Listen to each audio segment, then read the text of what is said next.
tell yourself it as if it were already true, and the universe will fold itself to fit your perceptions. We are the highest beings down here. It's nice to be talking to you again. You were Just you were saying it out in the was elements. cold, yeah, uh, and a bunch of snow on the ground. Yeah, it just barely hit below freezing. So the rain turned to snow today. It was kind of raining or precipitating all day. Yeah, Classic Wisconsin. It'll be 80 tomorrow. dude, that Who state has knows? some rough weather, doesn't it? Like y'all get a lot We of get all of snow. it. Yeah. God, so and you've been sleeping outside in that all winter? Yeah, yeah, and actually a couple weeks ago, my lawyer like came running out of his car at me one night. He was like, "Oh, I finally did it. I got your ban lifted." And I still haven't gone back to the local shelter here because the shelter in Eau Claire does this terrible kind of lottery system thing where, like, 50 people show up and they give them all a ticket as like a lottery to go inside and sleep. And most nights there's an excess of about, I don't know, 5, 10 people. So even being unbanned, it's kind of hard to want to go back there. Not just for that, for other reasons too, but just in general, taking somebody else's spot when I'm already more than equipped for sleeping in 30, minus 10, let alone 30. So Whoa, that yeah, hang on, Seth. I didn't yeah, want you to just like gloss that over. How do you sleep in -10? a lot of layers. See, now we're still only, even though there's snow on the ground, we're still at 30, which is not so bad. Like I can take my boots off and get all sleeping bagged up and be okay. But yeah, minus 10 was like, had to keep shoes on. I had to keep a steady supply of uh, hand warmers, the hot hand things. Those were critical actually. Those kind of saved my life over the winter.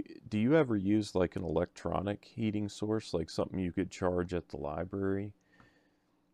Because I was thinking about that. I mean, could you use like a electronic hand warmer? I almost had that for the winter. Someone gave me this Milwaukee vest with the carbon heating elements in it that you Yeah. use the M12, plug-in thing, I just like a love that walkie. jacket. I use that at work. Was I looked it up. It's like a $200 vest or something.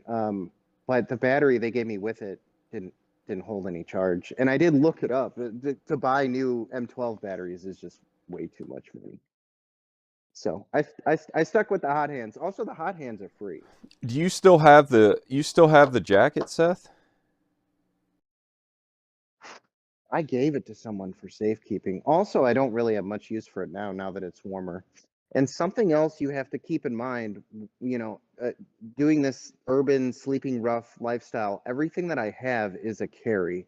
So anytime you add a piece of equipment, you're also saying, hey, carry this. So even the vest was the same way, right? The battery didn't work, but suddenly I had this big charger, the vest, and the batteries, and none of it worked. But I did get it to someone so it didn't get wasted. But just the point is anything I add is something I have to carry.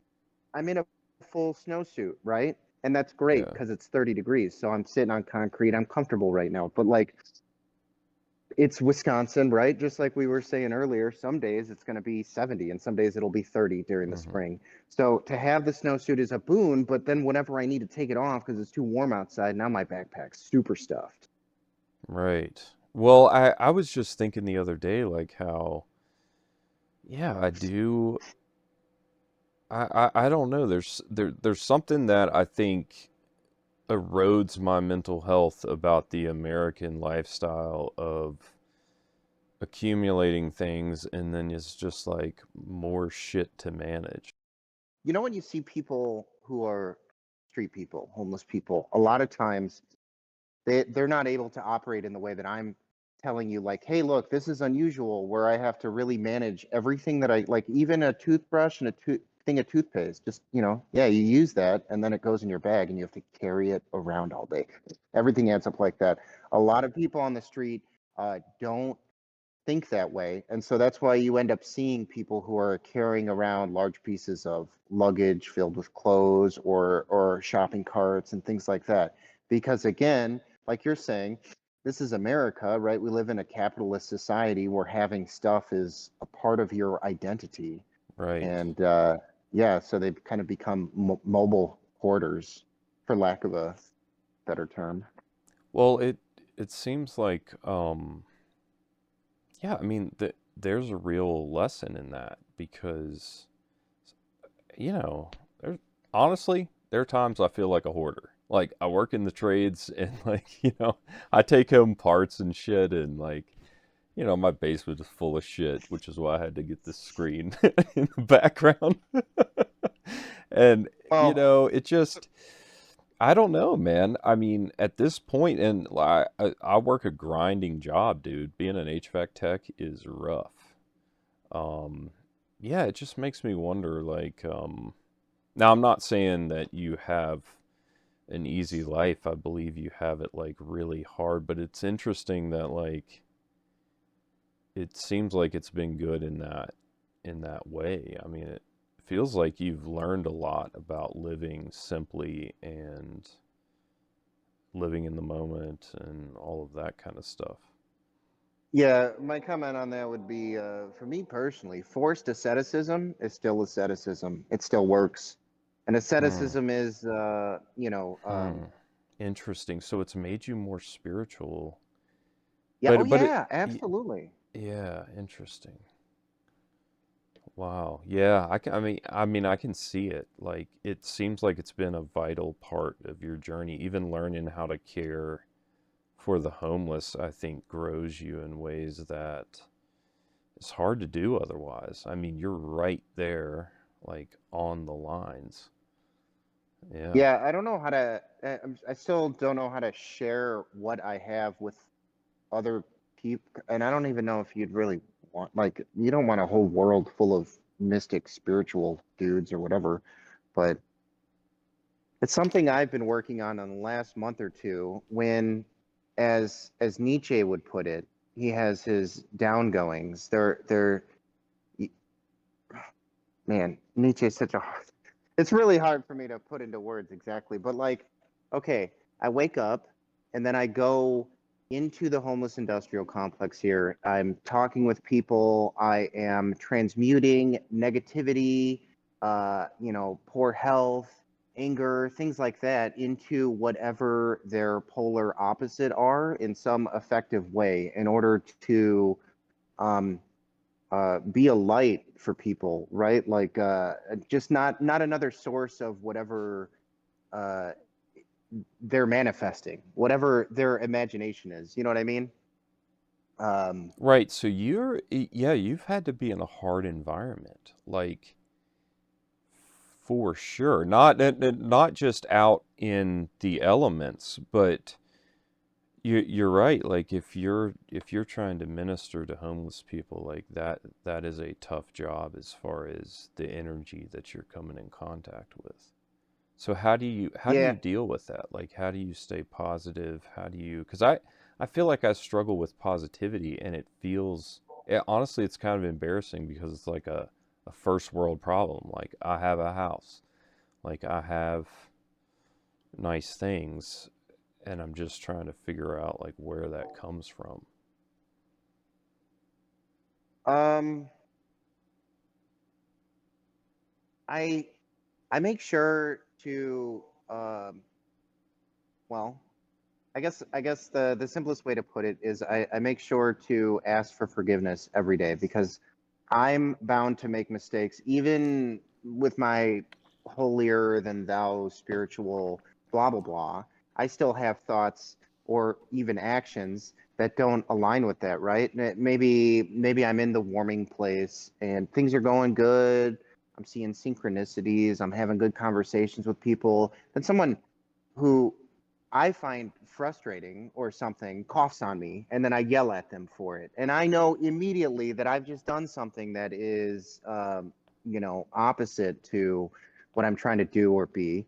But I don't hang on that at all. I just forgive myself, reflect on it, and go, okay, next time I interact with that person, I need to not do that. But other than that, that's just So, asking for forgiveness, I guess, I have a Christian background, and there was a time where I thought that we needed to ask for forgiveness, like from God, and then I switched my view to believing that we're already forgiven.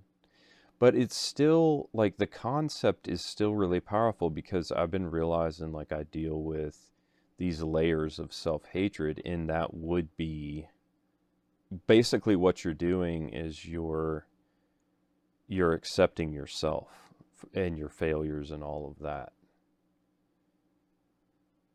Does that yes. sound right? Or what are your thoughts on that?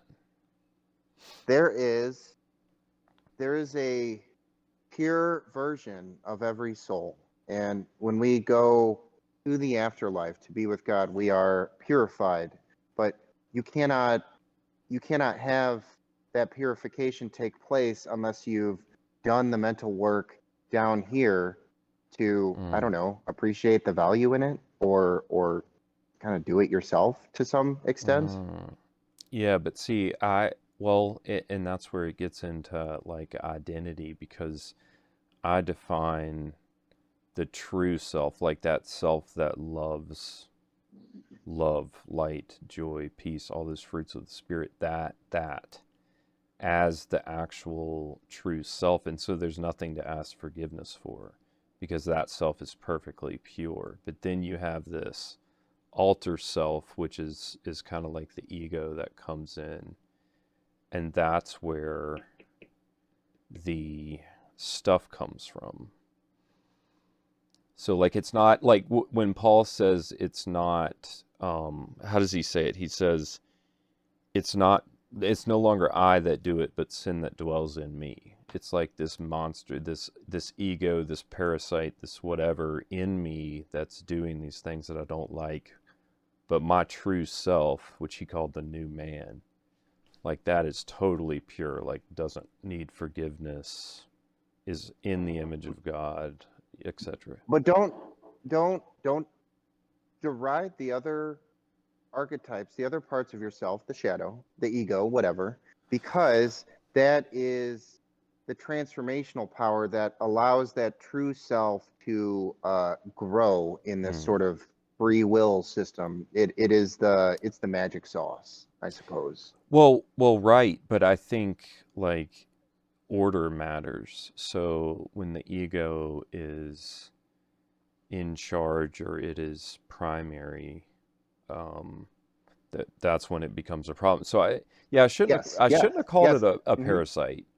You know, I don't really agree with the Elkhart Tolle stuff of like just destroy your ego. It just seems like it's there as like the monkey part, the survival of the fittest part, and like it's got to function, but Hmm. it can't take lead. So I'm not saying, but still, your deepest self seems really, really pure. Like the deeper you go in meditation, spirituality, and all those things, like the more love you discover down inside of you. And so I see that as your true self.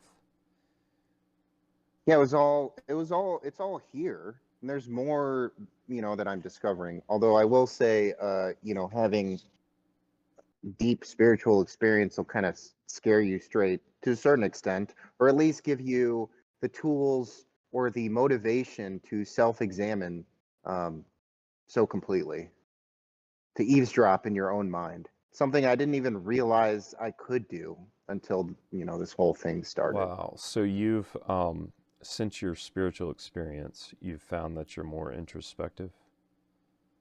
I mean, yeah, and I'm like interested in things that a year ago I would not have cared at all about, I don't know, making other people's lives better, reading things like Carl Jung and Nietzsche and stuff like that.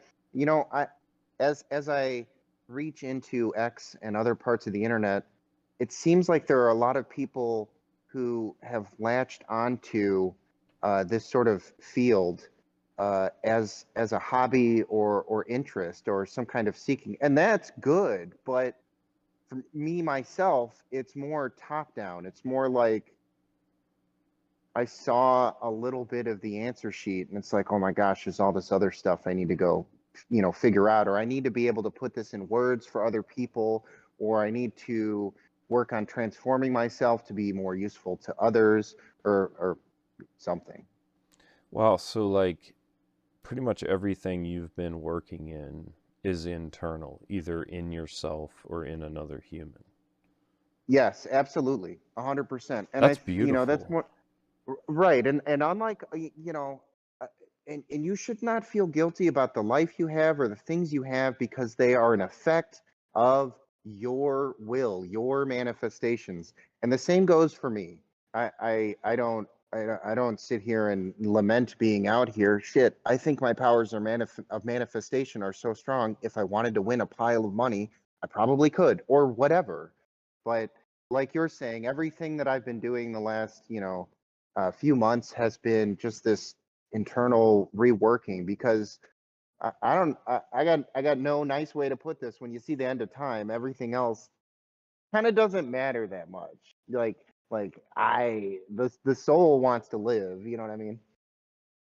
I'm kind of, yeah, so yeah, I'm kind of struggling with that, I think. Because I feel very interested in spiritual things, and it seems like that's all I care about. But I'm like caught up in this HVAC grind. But I really do like fixing machines. I just really like it. It just feels like. But I don't know. It's like no matter who you are, you've got these problems, and for some reason, I'm having a hard time like accepting my life, and I think that's the type of self hatred that I'm talking about.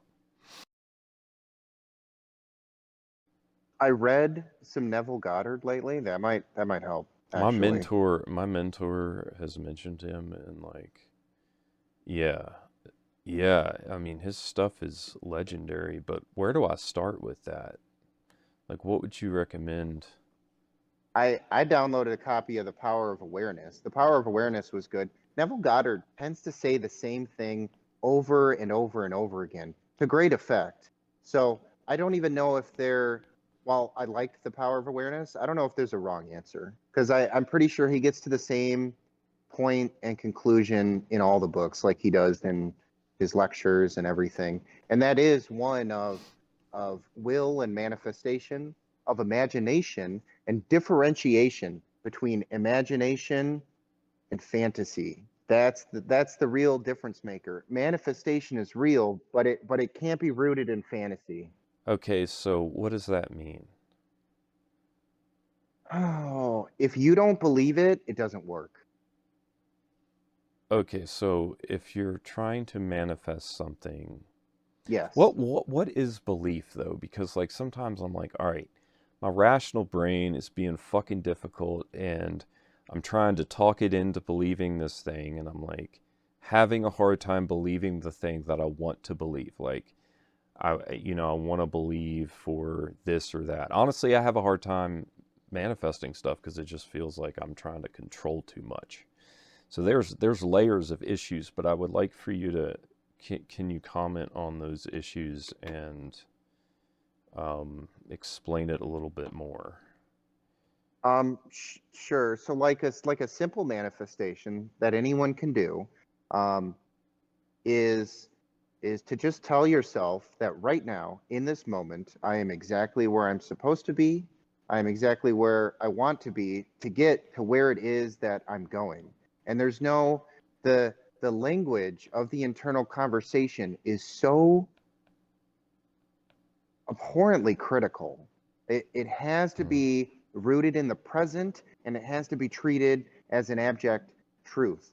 And when you do this with concentrated effort for enough time, some magic starts to happen. But it can take, hours, days, or more. Neville tends to say about 3 days to see results.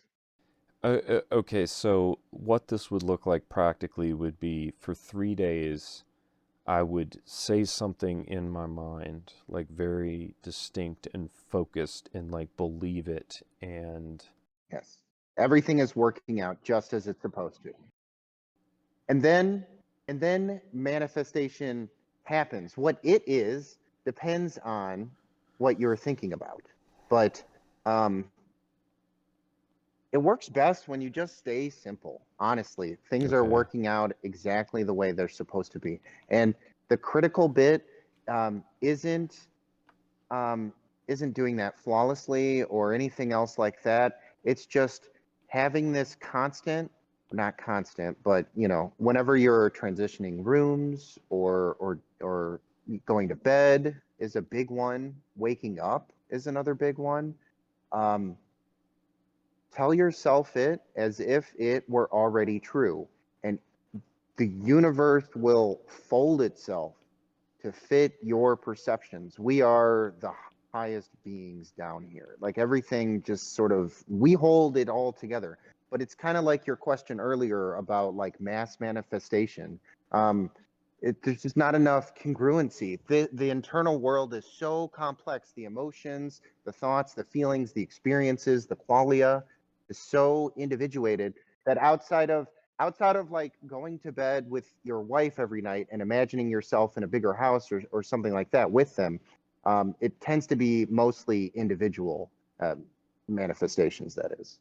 right. Well, yeah, so just so everyone who might be listening knows, my question was like, I've often thought about, all right, so we're talking about manifesting and we're talking about like energy and the power of prayer, and pretty much all cultures believe that it's possible to put spiritual energy into something and like manifest it. So why wouldn't we, like as a collective, everyone that say believed love is valuable, try to manifest love? Like just say, okay, on this date, like November 3rd, whatever, we're gonna focus on that one thing. So that was my question. Like, what if you did that? What would happen? And so you're saying that I thought you made a really good point about the free will too. But what you just said was that um, manifesting something like that is hard because it's almost impossible to get on the same frequency. So, Hmm. like, I think the analogy you used was like you could manifest a hamburger, but it would be one person would be trying to have this and the other person be trying to have that. Right. Does yours have pickles? Mine has pickles on it, Right. that sort of thing. So even something like love could be energetically like very different for many different people. So it wouldn't necessarily be the same frequency going out asking for the same thing. That being said, the sort of paradox here in my mind is um, if we are currently going through some kind of spiritual revolution or evolution of human consciousness, um, the battle right now is for those broader feelings. And hopefully, as things improve instead of uh, disprove, that's not probably not right, but um, people will naturally, subconsciously experience and manifest what you're talking about. The world will just simply become a better place. Absolutely. And not just through actions, but through miraculous sort of manifestation, collective manifestation. Right. So almost like, well, and this is why I've been interested in the Chris Bledsoe stuff, right? Because I'm like, man, what is happening? Like, you're right. Maybe it's not like a unified manifestation. It's just that everyone who is, I don't really like using the word awakened because it comes with too much like, I don't know, like pious pride, it feels like. But everyone who is spiritually sensitive right now at this point in time, like, they are, seems like on a pathway of change, like pretty fast. It seems like this is happening all over the world, and then you've got these orbs. and you've got this entity making this prophecy about, that involves the Sphinx and stuff. I would think it was quackery, except I've seen these beings, dude. I've seen them with my freaking eyes. Like I have my own set of experiences, and it's more real than anything else I've ever seen. I'll be honest with you. I mean, I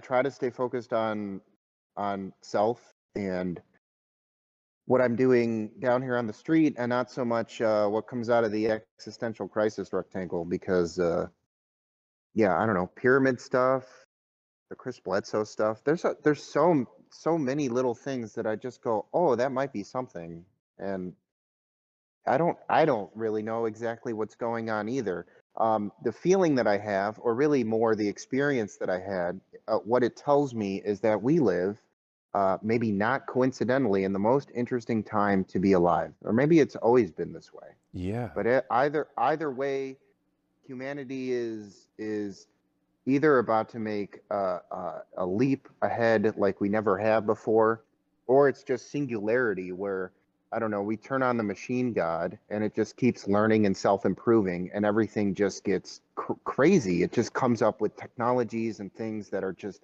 unfathomable. That feels like like the split that's happening. In fact, I had this idea for this sci-fi where it's like, and now give it's cheesy, but I like to play out thought experiments by thinking about, like, okay, how would a movie like this play out? And just thinking about, yeah, you literally have this branch. Like, you could have this sci-fi where there's two factions and they live totally isolated from each other. One went in like a heavy duty spiritual direction and like left a lot of technology behind, but got a lot of technology, and the other ones went in the AI, like VR direction. And so you have Sure. these two like factions that have totally different systems, and they each try to vilify the other. The reason my experience, the reason that it tells me that so much is happening right now is because we are at that fork in the road. And Yeah. if we go too much in the direction of transhumanism, if we lose our spiritual side, if we become uh, more systematically NPC like, a lot of people use that term, um, it's bad. Whatever this is, it's like Revelations. Honestly, I think is what happens. Like if it goes too far in wonder, because again, like I'm telling you, this is a big free will machine. So while there is this omnipotent creative force or whatever, it's our playground, it's our sandbox, if that makes sense. And to come in Yes. and do too much takes the play out of the sandbox, if that makes sense. You're thinking that whatever happens may not be a big intervention. No, I think we're in the midst of a big intervention. Okay. And if not for the intervention, then we are likely to walk ourselves down a path where we give up our humanity. Yeah. So how extensive do you think this intervention is going to be? I just think it's interesting that these orbs are popping up all over the place. Friend of mine's getting ready to go to Azalea Fest, where Chris pretty much shows these orbs every year. I've seen all kinds of stuff. Like, what is that about, dude? Like, it feels like something big is on the horizon. I don't know if I have a good answer for what the orbs are, or for what the pyramids mean, or what the stars mean, or why the moon's going crazy, or like, man, when I'm dialed in, I see it all, but I don't know what it means. I don't have that Yeah, answer it's either. But man, yeah. there are days where the clarity is immense. I don't know, just all the right information coming in at the right time, the right people, the right conversations. Every time I look at the clock, it's doing funny things with the numbers, and it just feels like I'm losing my mind. And if I lean too hard into uh, fantasy and not imagination, then I stop manifesting. Then the magic goes away. So I have to be careful with conjecture and just go, why is the clock yelling at me all the time? To, that's neat, I should pay attention. And I would say the same thing with the orb thing, because I remember when I first started hearing about the orbs and seeing videos on X. I was like, you know what? I feel like I'm like literally manifesting or have some kind of spiritual access that most don't. So why don't I go off in the woods and try to see an orb? And I did this a few months ago. I went off in the woods and I sat there and stared at the stars for like a good 30, 40 minutes in a real dark part outside of town. And I did see one thing. I saw one thing, and it was just enough to make me go, that's not normal. And then that was it. Like, and I describe it to people, and they're like, well, that was a shooting star. No, it didn't follow an arc. It went in a straight line. It was low to the ground. It was really fast and showed up, and whoosh, it was just gone. And I saw it, Wow. and I'm like, yeah, I guess if I was playing a prank on me, that's exactly what I'd show me. Just enough to make me go, uh-huh. Just enough to pay attention. Same with the clock doing weird numbers or Yeah. anything else like that. Yeah. Just enough to stop and pay attention and go, this is real. When I had the original spiritual experience, it was like a 3 4 day thing. And then I had that same uh, sort of unnatural experiences over and over and over again for about a month. And it was very clear to me at the end of the month, where it was my birthday and it was a full moon and the moon danced in colors and stuff. It was really bizarre. It was all just meant to get my attention, shake me, and say, this is real, pay attention, keep working in here. And then, because out here is getting crazy. But if you can manage what's going on in here, then everything that's out here is okay. It's going to be okay. If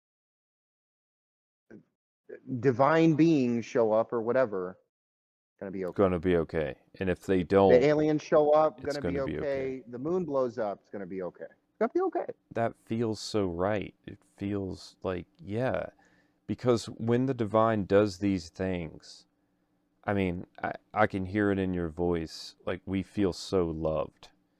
Like, it's the most valuable experiences we have are these divine encounters. And so, yeah, I mean, that's powerful. And you're right. Like, it seems like they're happening at an accelerated rate. And that's not to make anyone feel bad if they're going through a dry spell. Like, I have all kinds of mental health issues and bad days and shit. But it just feels like exactly what you said, that there's this huge emphasis on internal work right now.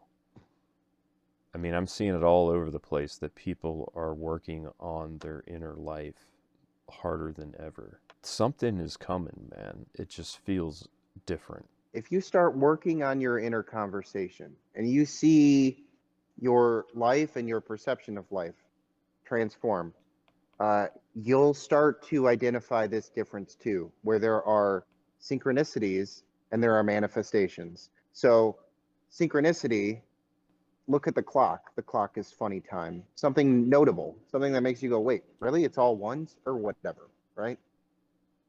That's a synchronicity. It's just meant to keep you dialed in. It's meant to redirect your attention towards that inner conversation. Whereas a manifestation, um, it might be bumping into just the right person at just the right time, or having a random phone call. It sounds like they're the same thing. Are they? Yeah, pretty much. When you operate as your true self, the universe sort of folds itself to create an avenue, a channel of least energy for that flow. Like Kind of. That's water going down a mountain, it doesn't follow the shortest path, it follows the easiest path. Like you were saying at the beginning, you operate as your true self, as your super ego, and not your ego. The ego's not dead, it's just not driving anymore. And you'll if you can get there, you'll see what I'm seeing. And then all this other right. stuff won't bother you so much. It won't.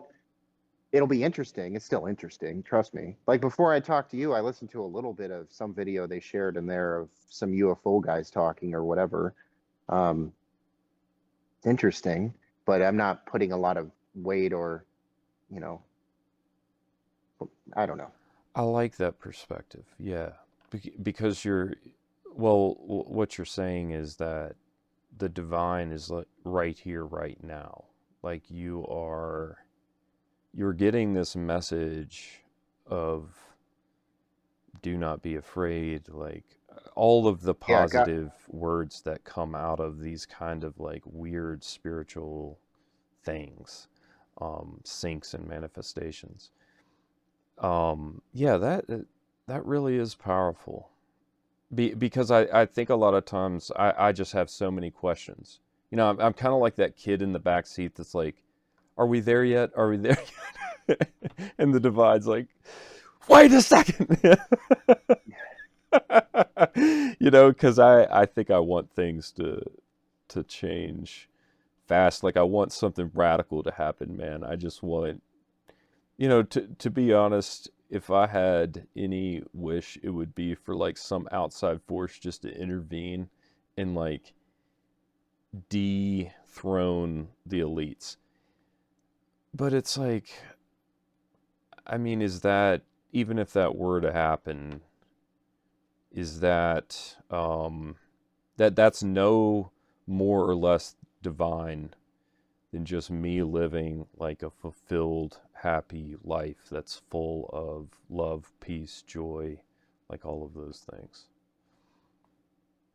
yeah, and I'd caution you against thinking about um, others with more power or money as elites, because so far in the construct of psyche that I've been sort of building in my own mind, there's no they.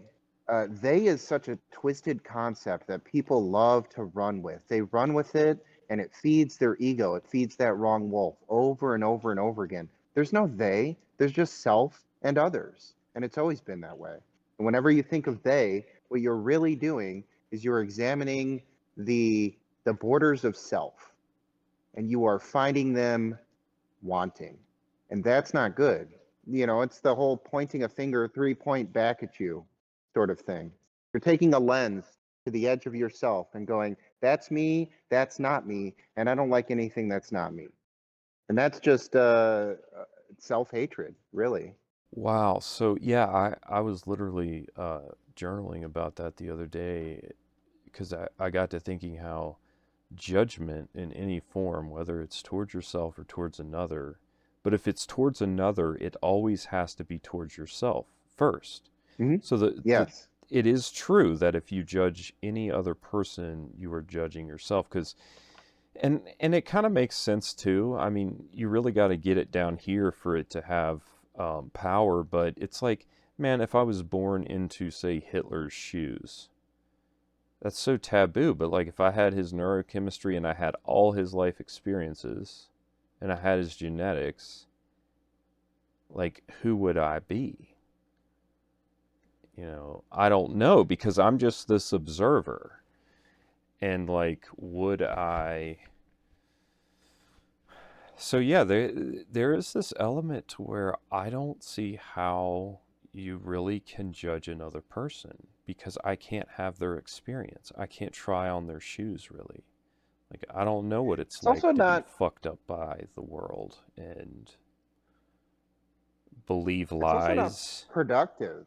It's just not Not it's not productive productive either. to try to put limitations on other people while you yourself try to express as much freedom and individuality as you can down here, right? We're all Mm. different. Right. So, one of I guess what you're saying is that, yeah, if I had more power, it doesn't mean that I would be any better than they are. Because at the end of the day, it is all an expression of the human experience. Like those things, anger, like they might express anger and they might do it in a really brutal way because they have lots of power, but I can express the same anger. And I just don't have the power to like hurt tons of people. That doesn't make me better or worse.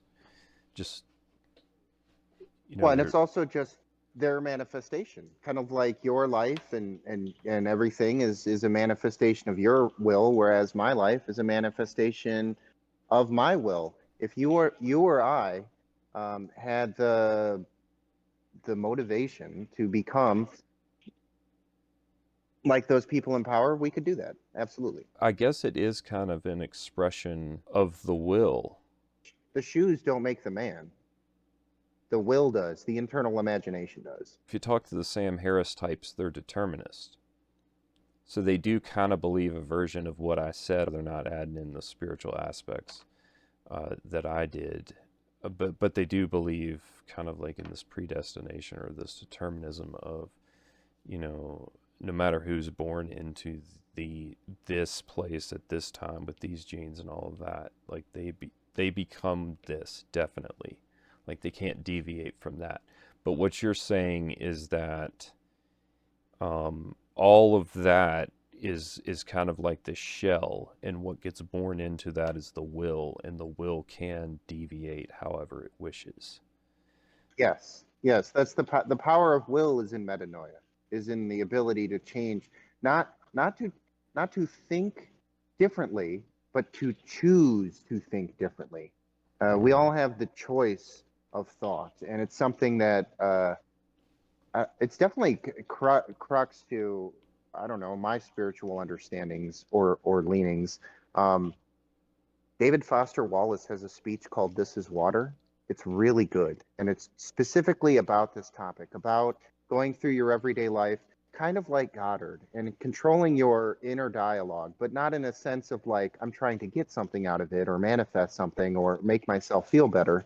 But literally, he gives the example in the speech of being in a grocery store at the end of a long workday, being frustrated with the slow, long checkout line, and some guy talking on his phone and the dead-eyed lady behind the counter.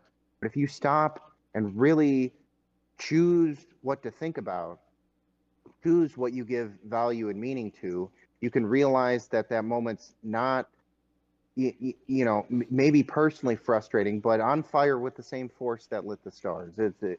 Any moment can be seen as beautiful. Wow, this is such a synchronicity, man, because I've been thinking a lot about how everything is a glass half full and a glass half empty. And like you can literally choose how to see every freaking moment, like every slice of every moment.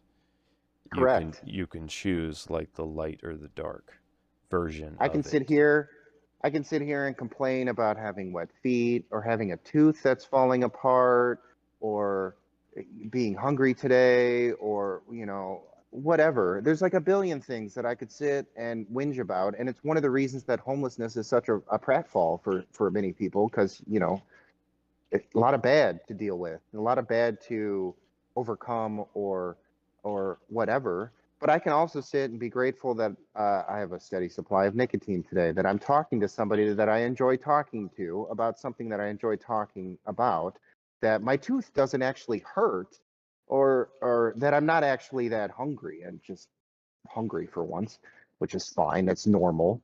You know what I mean? I took a nap today. I didn't get all wet and rained on. I think all my sleeping stuff is still dry. I got it in a good spot. I'm good. I'm good. So, but I guess in this example, I'm just trying to show you how I could be in two totally opposite mental states right now. And the bad one would probably make my tooth hurt more. I'd be hungrier. My leg would start hurting, all kinds of stuff. You know what I Oh mean? man, I know. I find it terrifying.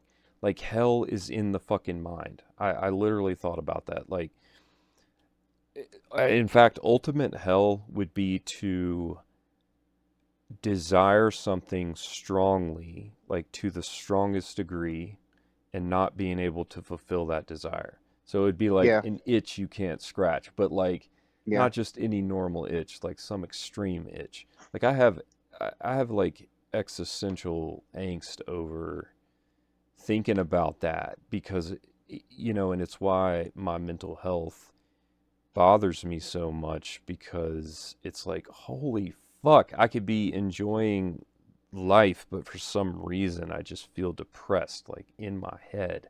I can't fucking clear that depression, anxiety. Um, I don't know, like, I guess mental pathway or whatever that's gotten triggered and is just like playing the loops in my head. Yes. Yeah. So, how do you get that shit out of your head? But I mean, I sometimes I feel like I actually have mental damage from the trauma because it was so extensive, like every day for 6 years during like the time I was in puberty. So I mean, is it possible Um, that my mental pathways are pretty rough? Only in so much as you are unable to approach them. And clearly, you don't have that difficulty at all. Um, my first suggestion, when you are feeling this way, this one's very simple. This one's not. It's not spiritual. Well, maybe a little bit, but All right. it's literally just go do something for somebody else. And one of the most effective and simplest ways to do that, to truly do something for somebody else, is to go talk to them and listen and respond and put in no input to the conversation. Just let them talk, because 99% of people are big balls of ego and they have no problem talking. And they don't need your input. They don't need your stories, your anecdotes, your personal experience. You can just go and listen to them and provide something to them that they basically can't get anywhere else.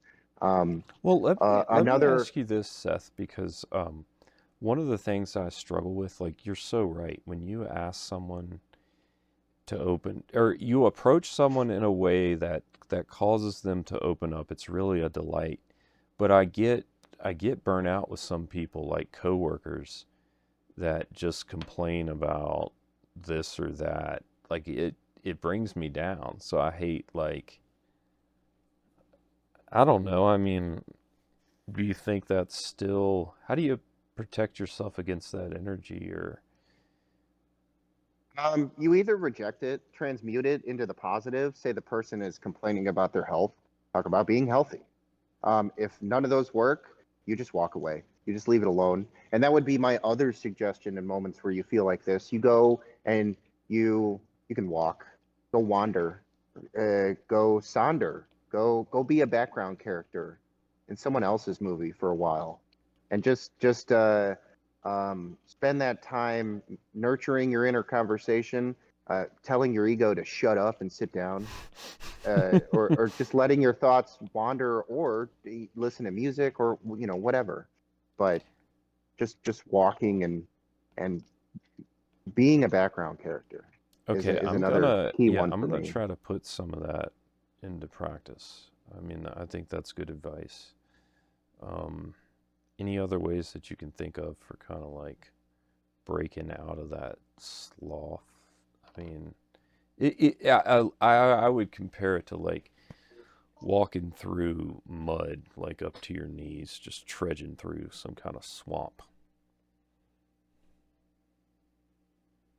Um, Transforming your inner conversation is going to be more effective than anything. So, this person sucks. Transform it into, I don't like what they're saying right now, but I don't dislike this person, or whatever. Um, Mm, Man, today is a shitty day. Well, it could be worse. right, Literally, it just could be worse. And right. just being ready to arrest the thought and pivot it is enough. Even if Yeah. it's a weak pivot, even if it's not very effectively positive or whatever. As long as you're trying to swing back the other way, it'll flow back to you. But I mean, it's important to remember that life has natural ebbs and flows. No matter how in tuned you are, no matter how mystic you are, some days just nothing happens, and some days everything happens. Some days you wake up and you feel like the most blessed being on the planet, just seeing the most, beautiful sky or whatever, talking to all the people and blah blah blah blah blah blah. And some days it just feels like nothing, like a rat race. And it's important to recognize that there's always ebb and flow, and it comes and goes, and that's part of the deal. I didn't really do a whole lot today. I didn't get any reading done. I went to the library and took a nap. I mean, I talked to you, Yeah. um, but I'm just kind of ebbing, and then later I'll flow. And I don't Wow. I don't hold Yeah. that against myself that I went to the library to, let's say, accomplish something by reading, and didn't do that. Ended up staring at my computer, watching video, taking a nap. You know what I mean? It's okay. Okay. I know. I Just feel like I deal with this self hatred where it's not just anxiety and depression. It's the feelings that I feel about anxiety and depression, like the shame of, not being able to read at the library. Like that's my version of that. Just not being able to function. Yeah, yeah, like you can have anxiety that you're feeling anxious because it feels like hell, right? It's what I was saying. Like hell is kind of this state where you're really desiring something and it's not there. I think depression is a lack of hope for the future. And I think anxiety is it's like PTSD for resentment. It's living in the past in the present. So I guess the answer for both anxiety and depression are both the same, and they kind of both tie back into wandering around or talking to somebody else. Go be present. If you are in the moment, you how can you be anxious, or how can you be depressed? You're just in the moment. Right. Yeah, Maybe because that's a little foo-foo. This is not a not as fully formed a thought as like the lens of self. You know what I mean? That one I've been pondering on. The anxiety and depression thing, maybe still working on a little bit. But um, what do you mean by the lens? when I was talking earlier about how when you are criticizing other people, you are really you're taking a lens to the edge of self and criticizing where you stop and others begin. That's maybe a more formed thought than my thoughts in on feelings of anxiety or depression. It's normal too, so you can't like add to your anxiety or depression by feeling bad about experiencing them, because that's normal too. The type of spirituality that I'm involved in, like this manifestation stuff, it does make me feel like dog shit.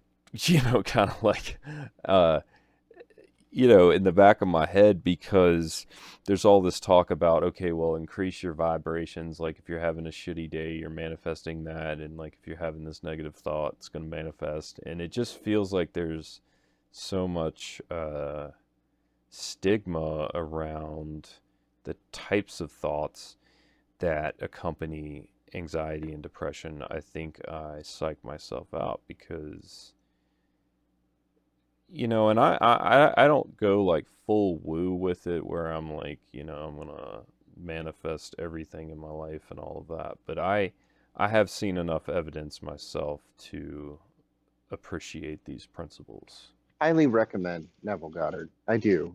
Now that we keep talking about it, and it's like, yeah, he writes it better than I can even describe it to you. And I think it will. I think getting some of his teachings into your knowledge base will help maybe fill some of the gaps for manifestation and the power of imagination. Because, like I said, he repeats himself a lot, and for good reason, because it's a really difficult framework to put yourself in when society tells us otherwise. Again, materialist, capitalist society, us versus them, what I have, what I don't have, so on and such forth. And none of that really has anything to do with manifestation or the power of imagination. They're effects, they're not causes. Can you explain something I wrote down a little bit ago? That there's a difference between fantasy and imagination. You said that Yeah, twice. What does that yes. mean? I don't think I understand that.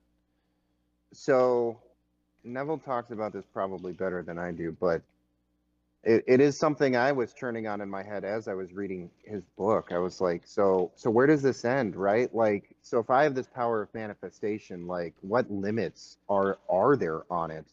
And um, it is delimited by what your subconscious treats as normal and real. So if you're reaching into this framework, trying to become a billionaire, but you don't actually see that as possible subconsciously from where you're at, like somewhere deep down inside of you is a part where it's like, yeah, that'd be really nice. That's fantasy.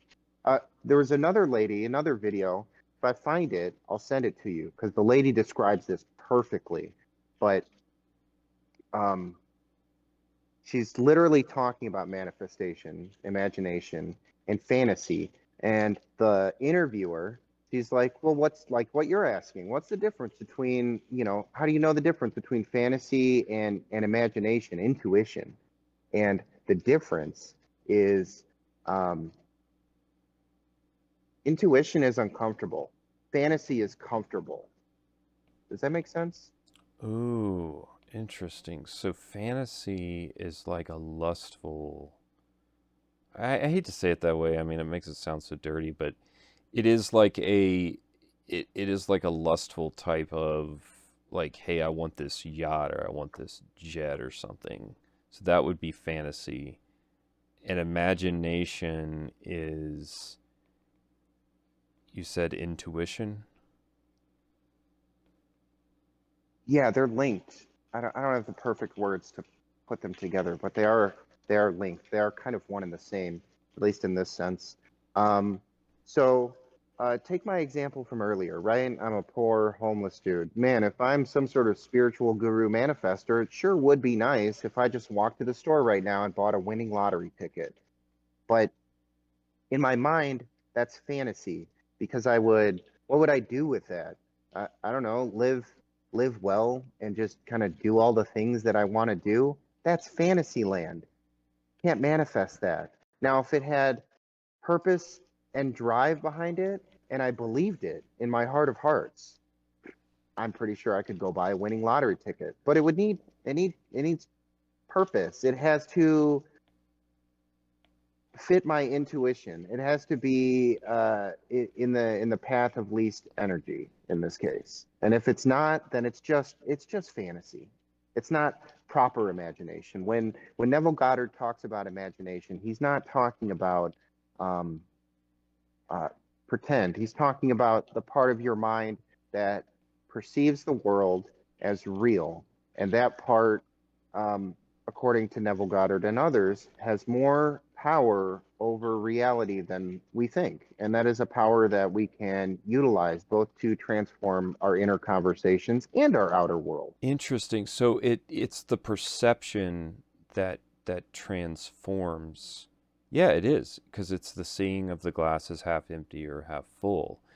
But it is like the perception that's the imagination. It's like the story you tell yourself, like that's the imagination.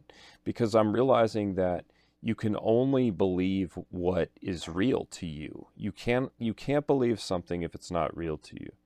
So perception has to be part of this manifestation, because you can only really believe what you see, and I mean see like up here. Yes, and that's what the power of imagination, the power of awareness, the Neville Goddard, that's exactly what he's talking about. And it's why when he talks about it, he says you have to manage that inner conversation and transform it every time it gets derailed and tell yourself, I'm okay, I'm exactly where I need to be, so on and such forth. Eventually, that becomes reality. It's the only way. So a super practical example of this is one I was thinking about today, like a thought experiment, like a scenario. I thought about my neighbor because, there was some drama that went down, and like we just don't, we haven't like talked about it, or I just it was weird. I needed some space.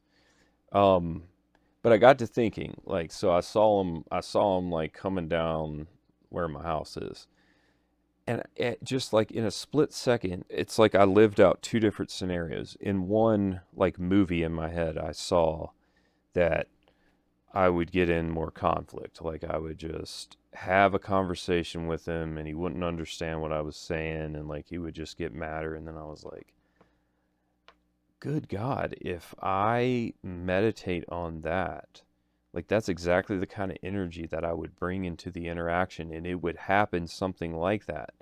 And so then I started imagining it just going great, and me just being vulnerable and being like, hey man, this is why I did what I did. And I understand it might have been misunderstood. Do you see what I'm saying? Like, I That's played I, exactly I it. played That's that video, exactly it. and I felt better. Like, I felt great. I felt like encouraged. I felt like, yeah, like I could literally take that negative energy and transform it into something. Because even if he got pissed off, like even if he said shit to me, I already felt so good about approaching it that way that I think I'd be more immune to where if I came up to him and I had this whole imagination of how bad it was going to go, like no matter what he says, I'm going to interpret it as, something negative, like some kind of jab or something. But man, being able to distance yourself from that in this way just seems so powerful.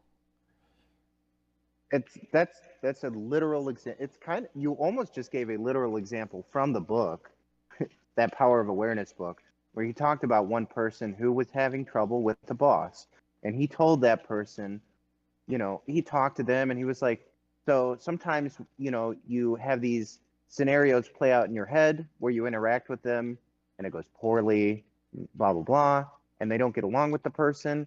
And like you're saying, he suggests to them, when you go to sleep, when you change rooms, when you see them, just think, this person doesn't hate me. This person doesn't want to fight with me. This person likes me, so on and such forth. If you do that long enough, it doesn't just change the way you interact with people. The universe folds to match. That is the power of manifestation.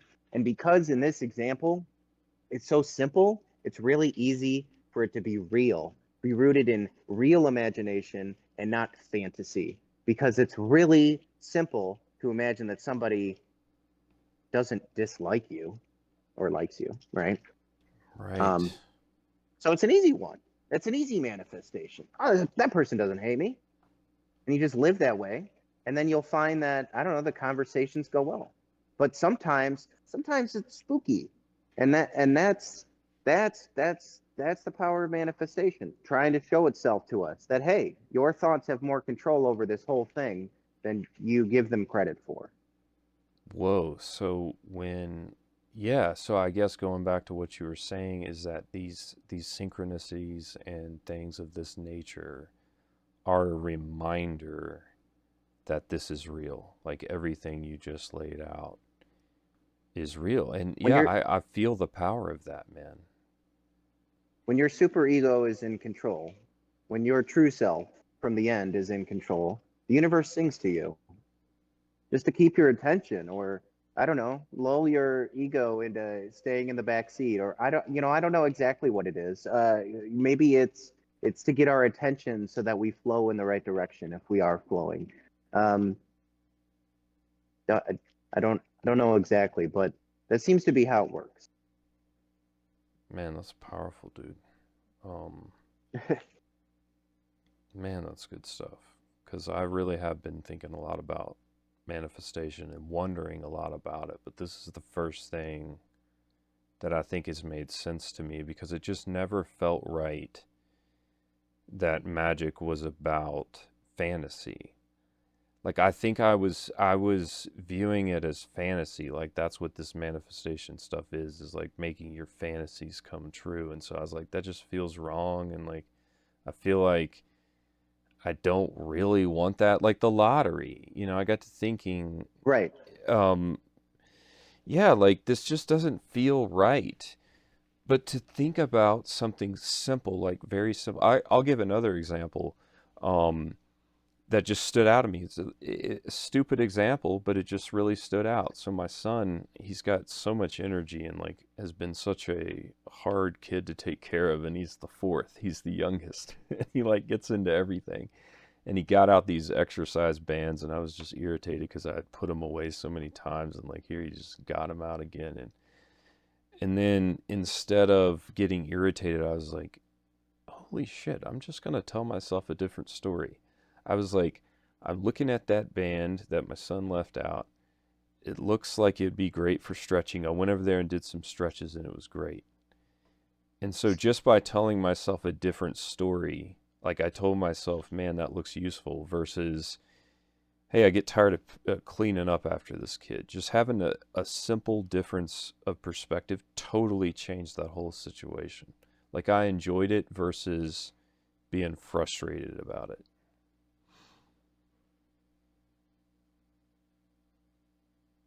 Let me give you a personal example, because my self image has gotten really strange in the last year. You have a big spiritual experience, and then you come out thinking, "Oh my gosh, I need to, I don't know, get ready for death and share some of what I've seen with others or something."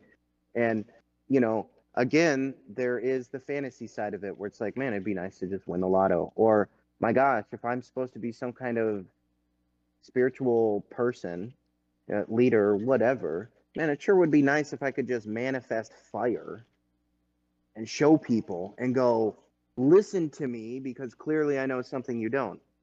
But that is pure fantasy, where I am finding reality in my own personal manifestation is, well, I have access to all the books that I want to read. They're just there. And all the people I want to help, they're just there. And people, I find myself attracting more people than ever before. Man, even just going to the warming center and going with some other homeless people, like the way people look at me now, and I can feel it, like it's tremendous, right? People, I can tell they're looking at me and they see something different and they want something that I have, but they can't identify what it is that I have. And it's just an immediate feeling, and I'm getting it from all over the place. And that's what I want. If I'm manifesting right now, what I want is to understand again from the top down what it means to see some of the capital T truth and then go share it with people. Um, and that latter part is the part where I find myself right now, sharing that with other people, including with you, which is why I was so excited. Like you were like, "Oh, I want to talk again." I'm like, "Yeah, I'm in," because that's kind of the one thing that I'm trying to be or do. It's not win the lottery, it's not get a place, it's not have a job or whatever. Those would be nice things, but really right now it is come to terms and figure out exactly what it is that Seth is now in 2025 and be that thing as to the fullest possible. So in a sense, I manifested this phone call. Does that make sense? You're making such a good point because like this is what I really want, not this the different things that we might chase like I don't know, there's a richness in being connected to people that just transcend the amount of money you make, your status in society, and all of those things. Like it feels like that is the spiritual life to manifest. Like that's not the fantasy, that's the real deal. That's the thing that you're really after. The more people I talk to, the more books I read, the more I learn. And that's what I'm doing, I guess. Yeah, yeah, you read some deep stuff, bro. I don't know. Most of it's all cryptic nonsense, but there's gems in there. I know that the esoteric stuff gets rough because it's like, man, just fucking say it. Like, I don't want to have to look through this book of like, 20 illustrations and read all this cryptic shit. What you want is Neville Goddard because he talks about it simply. It's not high English. It's not a bunch of foo metaphors. It's it's very literal, but it reads as mystical because it is mystical. What do you recommend as like the first book or books or thing to get into some of this Neville stuff? I just read The Power of Awareness the other week. It's actually the only Neville Goddard book I've read. I found him like maybe a month or two ago. There was some YouTube video with like a, I don't know, a transcription or something. He's long dead, but um, and I found it really impactful. I found myself at a point where it felt like all the magic, all the synchronicity just kind of stopped about a month ago. And everything felt really gray and bland and boring. And I'm just like, did I screw something up? Did everything just kind of, you know what I mean? Is it gone? Did I lose my chance? And I found this video again with the transcription of sort of Neville Goddard's the crux of what he talks about. Really, really well condensed. Same as the book, Power of Awareness. Same stuff is in there. And I tried it out. He talked specifically about taking 3 days, 3 days where you do nothing higher. There is no greater priority. Your first cause is managing your internal conversation.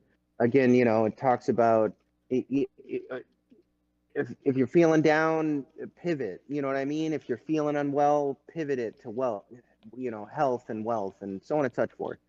Tell yourself that everything is working out exactly the way it's supposed to. And I did that not for 3 days, but immediately the next day I could tell. And then over the course of 3 days, it all turned back on again. And Mystic Seth is here again. So I mean, that for me was like, oh yeah, no, this guy is tuned in to the same thing that I found unnaturally or saw or whatever. And now I'm just getting, again, top down learning. So now I'm getting the bits and pieces that are congruent with my experience. And this manifestation is clearly one that I can tell with it quick results. Like it just fixed things. The synchronicities came back. The attitude changed. That just everything changed. And now I've spent a lot of time over the last couple of weeks modifying my internal conversation, changing what it is I meant, pondering like, well, what if I went off and got a job or won a pile of money, or, what is it that I want? What is it that I exactly do? What is my mantra? What is my, who am I right now? And what I come to personally right now is I am the hand that molds. I am the breath that flows. I am going home. And for me personally, that is the identity that I'm shaping in my mind as this sort of spiritual guru or whatever. I flow, but I also go out and do my downgoing. I interact with people and talk with you and stuff like that. I'm not just like a hermit in the woods somewhere or something. Right. So there's some molding, but then there's also just faith, breath, just going, just being. Right, because I've been struggling a bit with my occupation because it feels like, you know, I desire stuff like this, and instead I just feel so bogged down by turning wrenches basically, and just fixing shit that honestly I'm not like it would be the earth would be better off without it. Like chillers that take R11, the earth would just be better, way better off without them. So I'm like not really into it. But I've been wondering, is that because it's not me and it's like paddling upstream and I'm not following my bliss or doing something, of Joseph Campbell style, like stepping out, doing what I want to do. But I can't really think of anything else I want to do. Need to make money to support my family, and I don't know. So is it like, is it settling for less to just go into that role and just accept it, even though it just doesn't seem to really be exactly what I want to do in life? Or should I, like really try to figure out my bliss and be willing to, quit the job or change careers or do something else kind of risky to follow my true passions? Feels like a soul Can you do suck, both? dude. Yeah, Can yeah. you do I both? mean, well, there Are definitely are you is. not are you not doing both right now? Yeah, Are you both not working in HVAC, supporting and loving family, that whole deal, and exploring your spirituality and your deepest thoughts and feelings right now as we speak? Are you not doing all three of those things? y- yeah, yeah. It just feels Yeah. like, nah, And isn't yeah, that exactly what you want to be doing? right now? Yeah, I mean, yes. Yeah. Yeah, but like because I put 40 hours a week into this grind of something that I don't really care about much, it makes me feel like I'm in the wrong spot. Like maybe I need to change companies or, I've been thinking about going back to my old company, but the HVAC tech grind is fucking brutal, man. Like it gets rough working, having four kids and working like 45 or 50 hours a week. And some people are working way more than that. Yeah. And and so it just feels like, my God, I'm killing myself for this dollar, but I kind of need to. And it's kind of like, I mean, my YouTube channel, the HVAC one, like that one's done okay.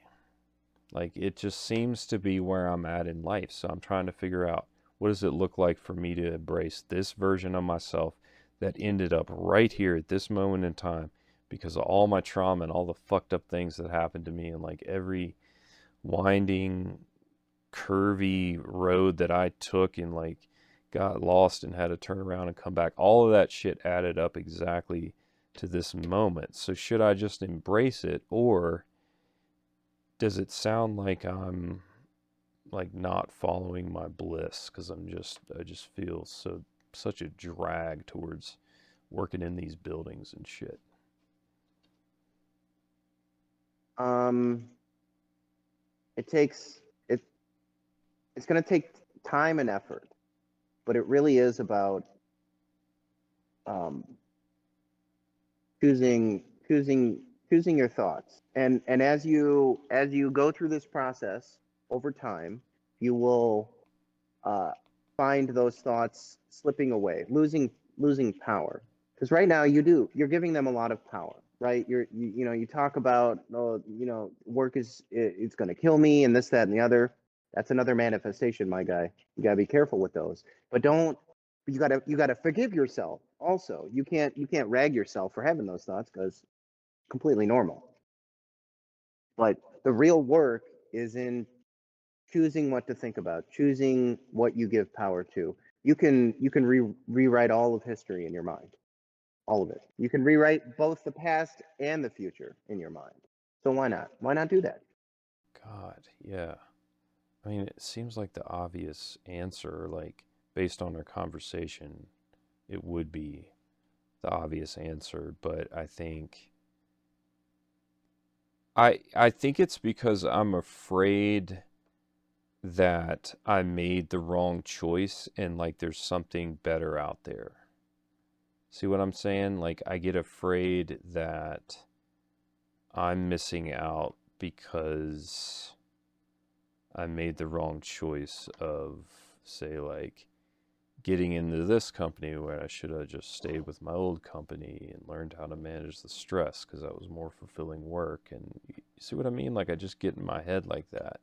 But I guess that is a shitty story, and it's full of unbelief because what I'm basically saying is that the divine had no purpose in what I was doing, and like there's no evidence that that's the case.